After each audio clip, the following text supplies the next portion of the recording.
My name is Bob Zappi, and I'm the chairman of the RTC. So without further ado, I'd like to ask Peter Schiff, who is standing to my right, to come up. And again, with the same pattern as before, we have a half hour, and I'll let you choose, Peter, how much of that you want to use for Q&A and your actual presentation. I'll try to save as much as I can for Q&A. Okay, good. Thank you very much. Peter Schiff.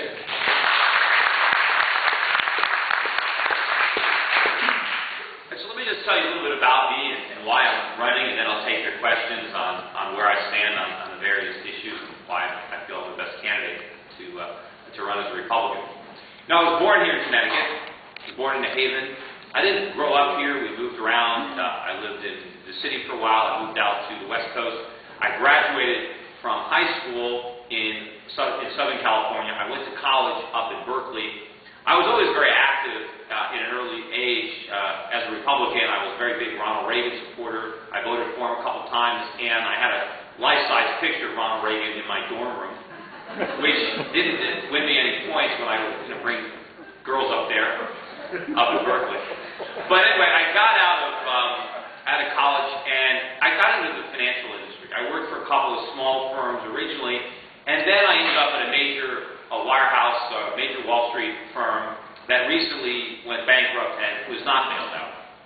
But anyway, I worked there for a couple of years, and I quickly discovered that I really didn't like being there. I didn't like being asked to sell products to my clients that I didn't believe in, and that I didn't think was in their best interest. So I kind of wanted to go out on my own and give out the investment advice that I thought was actually best suited for my clients, because I was a retail broker. I wasn't working with the institutions. I was working with regular people, asking them for their money in their trust, and I didn't want to let them down.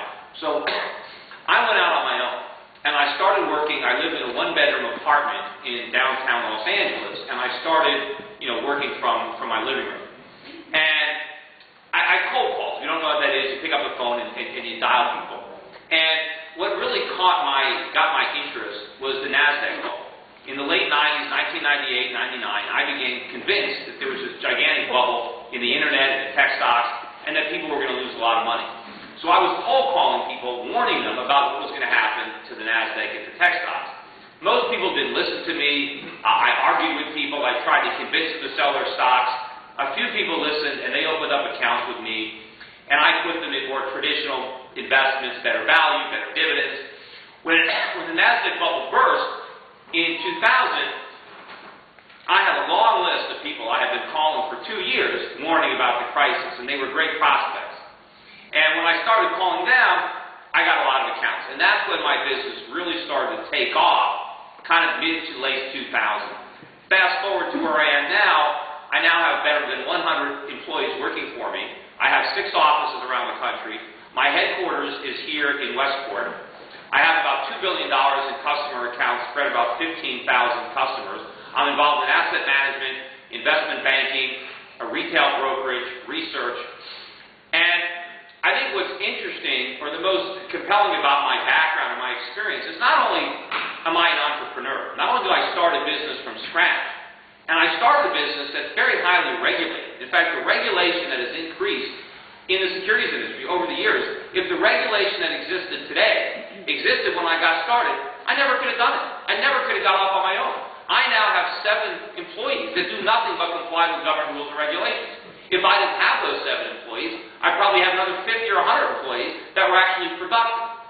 But more so than just being an entrepreneur and knowing how to run a business and meet a payroll and grow a business, my business is specifically involved in understanding finance and economics.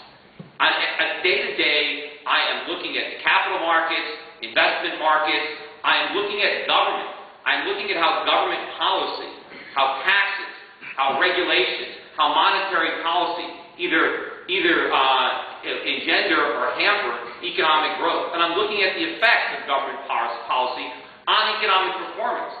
And it was my unique understanding of economics that led me to predict in specific and precise detail the financial crisis of 2008. I became very concerned about the housing bubble in 2004 when I started writing articles and posting them to the website, warning about the housing bubble. I wrote op-eds that I sent to newspapers about the housing bubble. I was warning the Federal Reserve that interest rates were too low, that they were inflating a housing bubble.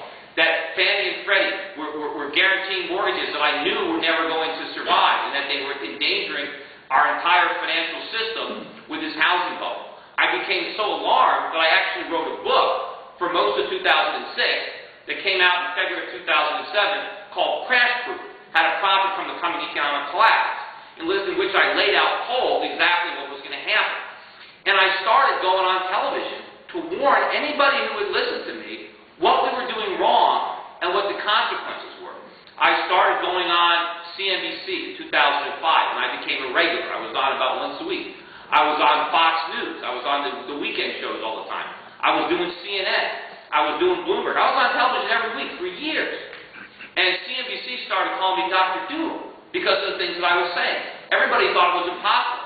Every time I talked about the coming real estate collapse, the bursting of the housing bubble, the bankruptcy of Freddie and Fannie, the bankruptcy of General Motors, the fact that we were going to have the worst recession since the Great Depression, the fact that we were going to have double-digit unemployment, every time I said these things, I got laughed at, people snickered, but they kept inviting me back because I guess they liked the contrast. They thought it was good television.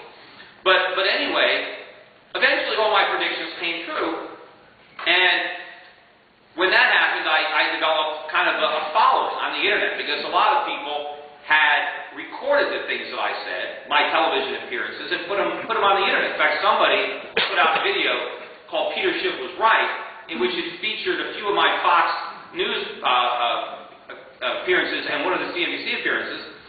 And over 1.6 million people have looked at that video. They called it Peter Schiff Was Right. And probably what was the most compelling part about that video was not all the things that I was right about, but the way everybody reacted to it.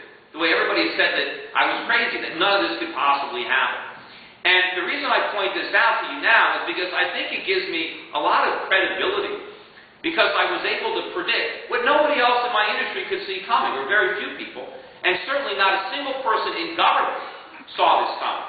And I think it would have been very helpful to the country, instead of making all my speeches in front of organizations around the country or on cable news, if I was giving these warnings as a senator from the Capitol. Maybe people would have listened to what I had to say, and maybe the country wouldn't be in this mess. But what's also unique about my perspective is that I understand why we have this crisis. I know it's not because of capitalism. Now that it's happened, everybody wants to blame lack of regulation, greed on Wall Street. That's not why this crisis happened. The people who are saying that are the same people who said it couldn't happen. The reason we had an economic collapse or a financial crisis was because of government.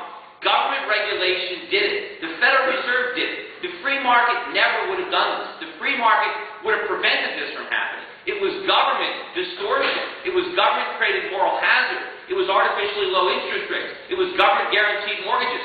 This financial crisis was a product of excess government. And the solution is not more government. Remember, that's the way we tried to solve the recession in 2001.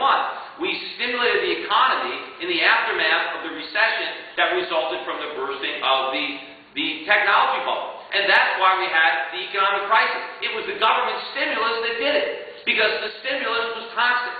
Every time we stimulated the economy with cheap money and government spending, we create a bigger problem than the one we think we're solving. And that's exactly what we've done now.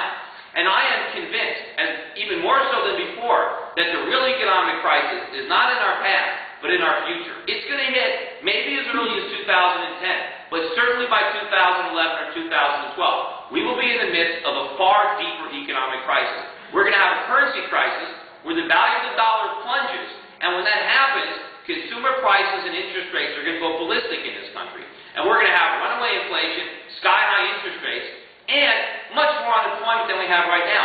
And the Federal Reserve and the government are going to be in a real bind. Do they finally do the right thing after years of doing the wrong thing?